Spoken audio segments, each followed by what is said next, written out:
अमित शहा यांनी शरद पवारांवर केलेल्या टीकेचा खासदार सुप्रिया सुळे यांनी खरपूस समाचार घेतलेला आहे। भाजपने आरोप केलेले डर्टी डझन आज त्यांच्या सरकारमध्ये मंत्री असल्याकडे लक्ष वेधत सुप्रिया सुळे यांनी अमित शहांच्या टीकेचा समाचार घेतला।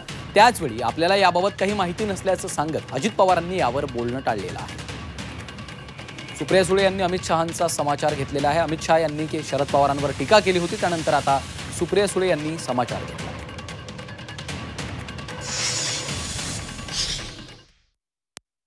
डर्टी डझन हा शब्द भारतीय जनता पक्षाचा आहे। त्यांनी 12 डर्टी डझन नावाची एक सिरीज चालवली होती भ्रष्टाचाराची।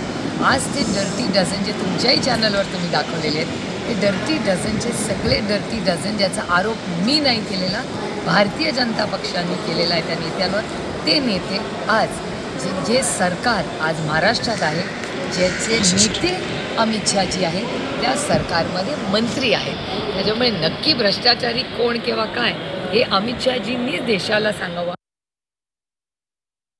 काय होतं तुम्ही पत्रकार मित्र, मला काहीच माहिती नाही। मी अजून सकाळपासून पिंपरी चिंचवडमध्ये पुण्यामध्ये मी नक्की ते काय बोललेले आहेत ते ऐकल्यानंतर, मी ते स्वतः पाहिल्यानंतर मी त्याच्यावर रिएक्शन